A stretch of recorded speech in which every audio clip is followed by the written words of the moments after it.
For 12a, we're wanting to know how long it takes for an investment to triple in value if we have 6% rate and we're compounding monthly. Since we're compounding monthly, we're going to use the discretely compounding equation, which I have written here. We don't know what our initial value and our final value are. What we do know is we want our amount tripled. So when we worked with this in class, what we did was we made our initial value, our principal, 1, and then we made our final amount 3. 3 is triple 1, and that just keeps your numbers nice and small to work with. If you want to use 1,000 and 3,000, you can do that, or 100 and 300. It's just nice. You're going to get to those values anyway with a 1 in front on the right side. So if we're going to triple, we're going to end up with 3 times what we put in initially. Now we're going to fill in the rest. So our interest rate is 6%. We need to put that in a decimal form, 0.06. We're compounding monthly, so that means our N is 12. That's our number of times we're compounding per year. And again, N is 12, and we don't know time. T is what we're solving for. Now, the next step is to put this in your calculator. Put this guy in your calculator, and you get 1.005 to the 12t. Now we have our exponential all by itself. Our exponential is 1.005 to the 12t. So now we can either use log or natural log. So I'm going to take the log of both sides.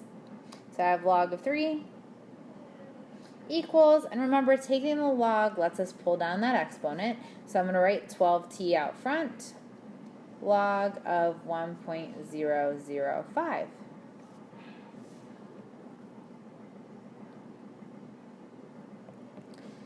Now we're going to divide to get t all by itself. When I divide, I'm going to go ahead and divide 12 log of 1.005 all at once.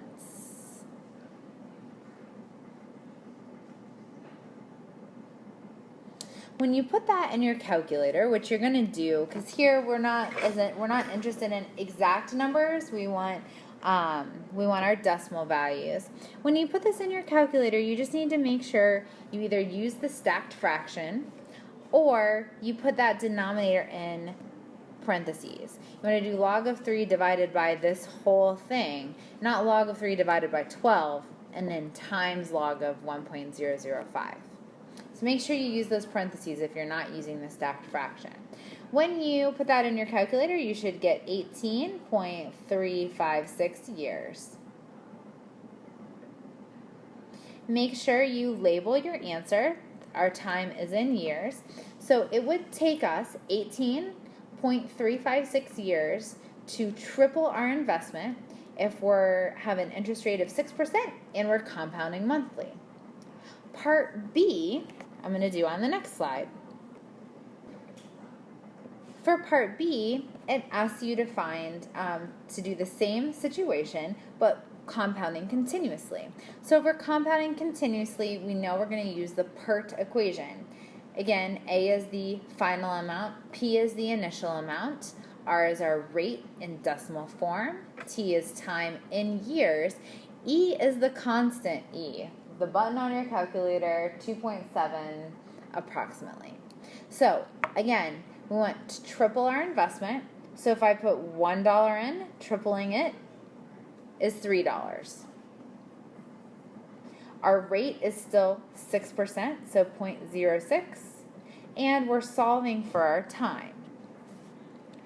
Since I have an E in this problem, I'm going to use ln. So ln of 3 equals, taking the ln of the other side lets us pull that 0.6t down, or 0.06t.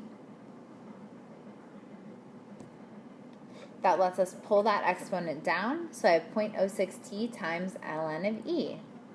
Remember, ln of e is 1, so you can just cross that guy out. 0.06t times 1 is still 0.06t. And now one more step to solve for t. We're going to divide both sides by 0.06. And when you put that in your calculator, you get 18.31 years is your time.